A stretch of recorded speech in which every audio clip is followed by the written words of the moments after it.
Nakakagutom na. Lalo siguro pag ito ay yung kinain. Wow! Ang sasabihin mo. Ay, dagdag rice pa nga. Whoop! Oh, whoop! Yung isa ayaw. Hi guys, magandang gabi sa inyo lahat. Another vlog for today. Ito yung aking minong pinaghirapan, pinagpawisan, pinag-isipan. At ito na siya ngayon.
tikman na natin guys yung ating bagong menu ngayon gabi. Ang tinatawag nilang kapag may gulay, may karni. Okay, malasa na siya. So isunod na natin yung ating mga gulay. Yan ay carrots. Yan naman ay patatas. Ito naman ay saging. Kumbaga yung saging na yan ay galing pa yan sa Sabah. Kaya tinatawag siyang saba. Totoo ba yun? O talagang joke lang? Ang ibig sabihin niyan ay joke lang. So guys, ito yung ating menu for today's video. Ang tawag sa lutong ito ay hulaan ninyo. Pag nahulaan ninyo, talagang believe na ako sa inyo. So ang tawag daw nito guys ay puchero. So ang gagawin muna natin sa ating nilulutong puchero, tingnan nyo naman ang kanyang itsura. Sobra sa ganda. Kung babae pa yan, super ganda. Pag lalaki, super pogi. So takpan na natin bago pa mahuli ang lahat. So antayin lang natin guys na kumulo at maluto yung ating mga gulay at ating mga karni. At meron pa tayong idagdag na gulay kasi masarap guys pag ganitong luto na may pork, laman at gulay. Ito yung isa sa pinakamasarap na luto, ang puchero. So I shall return, sabi pa ni Magellan. Babalik tayo. Tingnan ko na guys yung ating menu for today. Wow, medyo matigas pa yung ating gulay. So lagyan natin siya ng isa pang gulay. Ito yung tinatawag nilang anong tawag nito? Baguio beans. Bakit ba tinawag na Baguio beans? Galing ba siya sa Baguio? O kung sa English, ano kayang tawag nito? Hindi siguro Baguio beans, no? Beans, pwede. Beans. Ano bang klaseng beans? Yung upuan o yung yung isang original na tela na maung. So bahala na kayo guys. Yun ay mga mga joke ko lang yan na kathang isip na pumapasok sa aking isip habang ako ay nagluluto. So naisipan ko tong lutuin guys. Alam niyo kung bakit? Kasi gusto kong magkaroon ng lutong pork laman na may gulay. So marami akong natikman na pork na may gulay, ba't ibang klaseng luto, pero ito ay isa sa paborito ko. Sabi nila puchero, pero bahala na kung anong luto. Basta ang mas maganda dito guys, habang kayo ay nagluluto sa ganitong ulam, kailangan lang mas masarap yung timpla. Kasi nga pag mas masarap ang timpla, siyempre tayong kumakain ay ganado rin, di ba? Kailangan pag tinimplahan mo siya yung mga ricadong gusto mo, kailangan kumbaga tsansahin mo lang, wag masyadong madami, wag masyadong kukunti, kasi pwede mo pa siyang dagdagan. Pag matdagdagan mo ng medyo marami, so ang gagawin mo, dagdagan mo ng tubig. Pero ang kagandahan guys, pag nagtimpla kayo, yung katamtaman lang, para hindi ka na magdagdag, hindi ka na magbawas. Kumbaga match ang lahat. O ibabangga mo siya na yung tamang-tama. Ibig sabihin, hindi bangga yung sasakyan yung imamats mo siya. Na yung timpla mo ay tamang-tama lang. Tingnan na natin muli. Tingnan mo naman yung kanyang kulay. Sa kulay pa lang ay talagang malasa na at masarap. Tikman natin muli yung ating putahe for today. Yan. Tingnan nyo guys. Tikman ko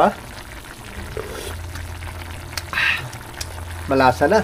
Kasi nga may mga ricadong nilagay ako na pag tinikman natin pag pinagsama natin ay lalong mas malasa at masarap. Tapos mamaya pagkatapos nating magluto ay kakain tayo at namnamin natin yung sarap ng ating niluluto habang tayo ay kumakain. Kumbaga, habang kumakain ka, chill ka lang kasi nandito ka na sa bahay, hindi ka na masyado nagmamadali. Lalo na paggabi, so wala namang dapat ipagmadali pag kumakain. Lalo na pag wala kang masyado iniisip, wala kang pupuntahan, at wala kang gagawin, kundi pagkatapos mong kumain, magpahinga, matulog, at manood. At kung ano pa yung gusto mo sa buhay, mag-relax. So marami kang pwedeng gawin pagkatapos kumain. Kanina habang ako ay nagluluto, hindi na ako nagsasalita. Kumbaga dapat 'di ba pag nagluluto ka, inumpisahan mo, sasabihin mo kung ano yung nilagay mo, pero hindi na kasi nakinig ako ng music. Yung paborito kong music, yun ang pinakinggan ko. Para mang nasyado akong naaliw. Kaya yun, tuloy-tuloy. Ayan! So, siguro, tikman natin yung yung gulay. Pag yan ay malambot na, ibig sabihin, goods na yan.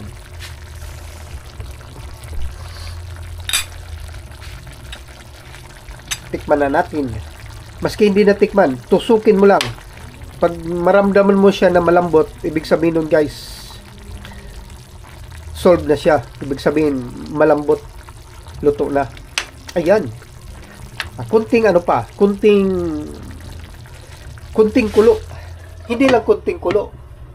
Pakuluin mo pa para ay lumambot ang ating mga gulay. Natawag nilang pichay.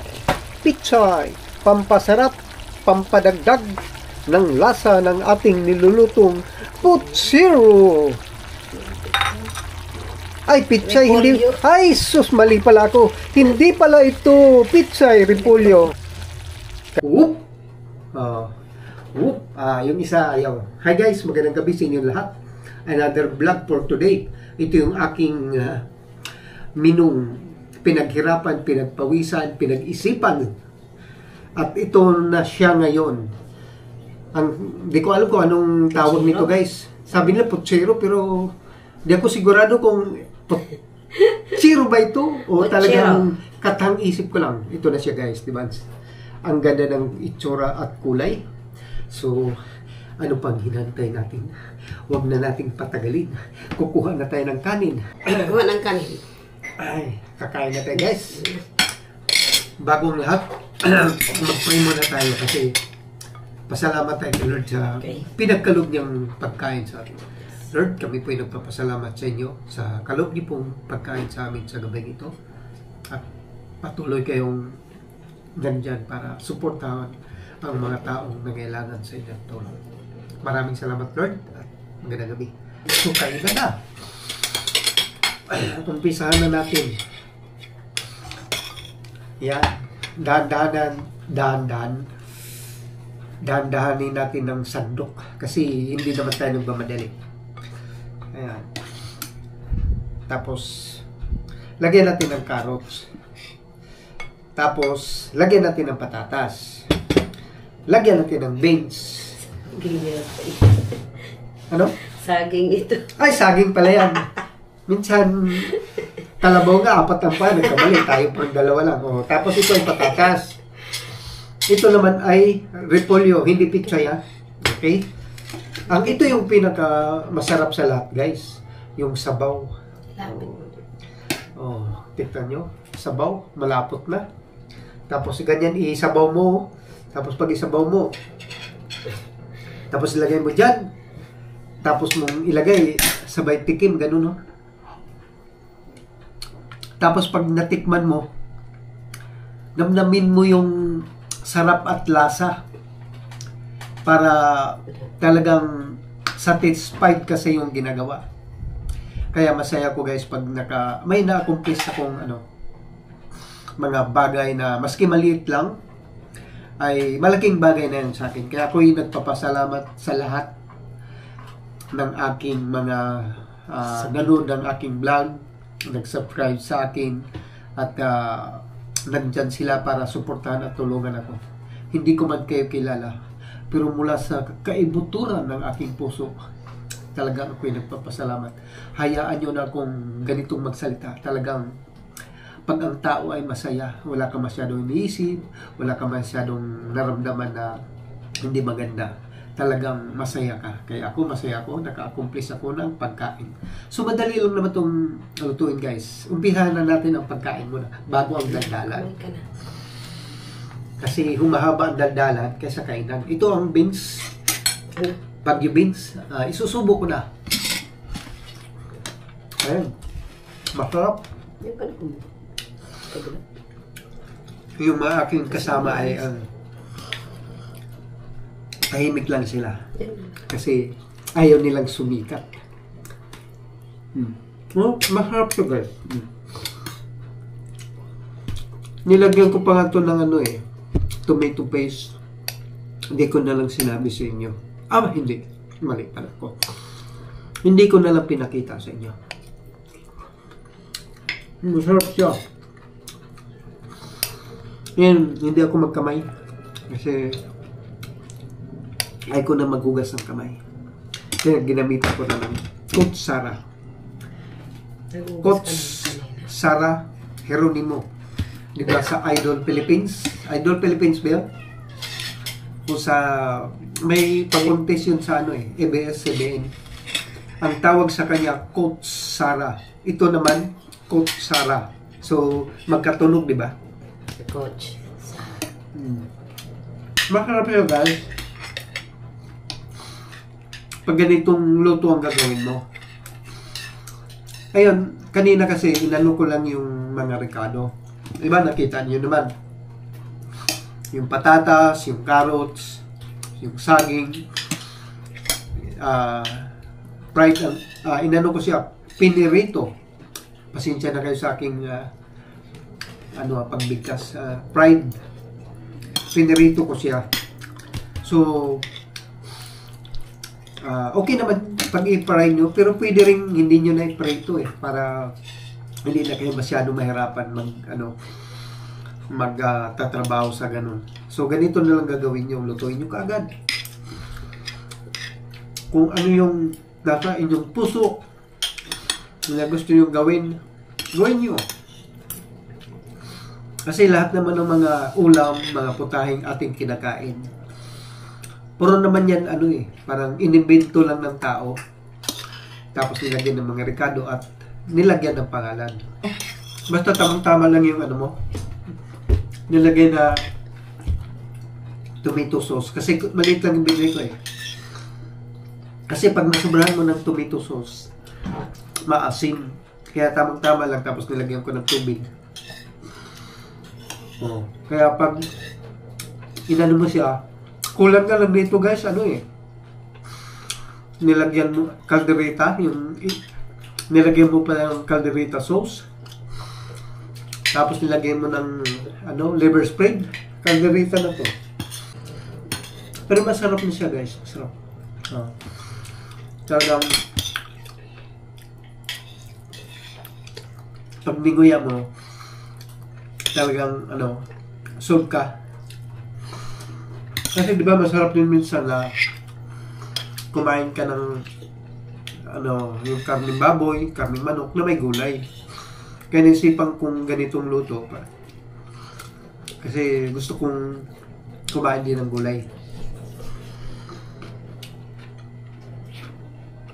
Harap na. Ano masabi nyo? Sarap. Always masarap. Kapalit sa kalam. Ikaw? Papalit sa ang sa ikaw? kalam. Ano masabi mo? Tapos up daw. Ibig sabihin, okay daw. Kanina, nung ginisa ko ito, yung bawang sibuyas sa yung karne, hindi na ako nagsalita. Kasi hinayaan ko ng ang aking kamay ang magsalita at ang aking isip sa pamamagitan ng pagluto. Kasi nga, nakinig ako ng music na paborito ko. Kaya minsan, di ba, minsan pag nagluluto ka, tapos nakikinig ka ng music na paborito mo, parang nag-i-enjoy ka. Parang hindi ka napapagod, parang relax ka lang. Kasi nga, ang iniisip mo, yung tugtog, dinanamnam mo, pati yung pagluluto mo. Parang ganun lang. Ngayon kayo, pag nagluto, relax lang kayo. Wag lang magmamadali. Kasi magmamadali ka, siyempre ikaw yung unang dumating. Diba? Hindi naman to paunahan eh. Sa pagluto. So, nagmerienda na kami kanina. Mga 5. Ngayon ay mga 7:30. So, medyo busog pa. Kaya, Late ang merinda. yung kain ko ngayon, hindi masyado madami. Kasi nagmerienda. Ang pinapakita ko lang sa inyo na pag napanood nyo ito, pag ganitong luto gusto nyo, masarap siya guys. Basta, huwag nyo lang damihan yung tomato paste at tomato sauce. Kasi pag madamihan nyo, yun, maasim. Tama yan. No, tawag-tawag lang. Tapos nilagyan nyo ng cubes. Ang nilagay ko dito, pork cubes. Tapos, meron pang nilagyan ko pa siya ng MSG. Kumbaga sa shortcut MSG. Pag buuin mo ng salita ay Ajinomoto. Masarap guys. Ito, pangapat ko bukas. Yung karne niya, tamang-tama lang yung lambot. Saging. Dapat nilagyan ko pa rin siya ng saging, patatas, para may gulay. So, masarap siya guys. Kaya, subukan nyo na. Gayahin. Pagayahin nyo, parang lang, bumili ka ng laman, yung tamang-tama lang. Tapos, timplahan nyo. Yung pagtimplahan nyo, lang, alalay. Para kung ano yung mga kulang, pwede nyo pang laglagan. At lagyan yung sabaw. Kasi ang sabaw, pag mga ganitong luto, malasa kasi sa pag may sabaw eh. Yung sabaw, yun ang nagpapasarap pag may sabaw, tapos ilagay mo sa kanin, ibahog mo. Tapos, kumain ka. Pagkatapos mong kumain, uminom ka ng tubig.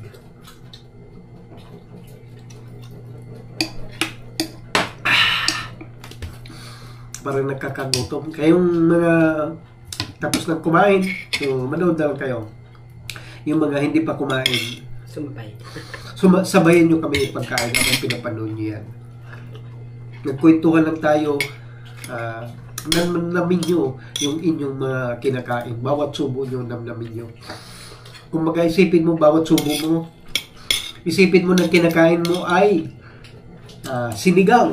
Tapos isang subo mo, isipin mo, ang kinakain mo ay kaldereta. Diba? Pero ang ulam mo, ganito. Pwede naman ganun eh. I-imaginein mo lang na yung mga hindi mo pa nakain na pagkain habang sinusubo mo yung ulam na ito, yun ang kinakain mo. Diba? Meron ba kayo ganun? Diba? Isubo mo yan. Isipin mo lang na ang ulam mo ay ganito. Lalo na pag ang ulam mo hindi masyado malasa, hindi masyado, parang hindi masyado type, parang medyo, yun lang yung nakayanan mo. Ang gagawin mo, pag subo mo, isipin mo kagad na yung kinakain mo, na ganitong ulam, kung ano yung gusto mo. Joke lang yun guys. Pero ganito. So, itry nyong lutuin to guys. Masarap talaga siya. Talagang sinasabi ko kasi minsan, di ba, pag nagluto tayo, minsan maraming nagluluto dyan ng mga pinapanood natin sa YouTube, sa internet, o sa mga social media. Luto lang sila ng luto. Tapos, pagkatapos luto, tapos na, hanggang doon na lang. Pero ako, parang pagkatapos kong lutuin, pinapakita ko siya sa inyo, yung niluluto ko at kumakain ako para makita nyo kung masarap ba, malasa, o kung paano ko lutuin para ma-share ko na. Mas maganda kasi minsan pag sinisipon ako. Yung pagkatapos mong lutuin, di ba, minsan nagluluto ka, minsan walang sound, parang pinapanood mo lang. Mas maganda kasi minsan pag katapos mong manood sa yung niluluto nung pinapanood mo, yung nakikita mo na kinakain niya. Mas okay kasi yun kasi malalaman mo kung ano yung reaksyon ng kumain, ano yung reaksyon ng nagluto. Kasi mapapansin mo naman pag hindi masyado malasa, pag pinapanood mo, pag kumakain yung nagluto o yung mga kasama niya, parang nakikita mo na hindi masyado nasarapan.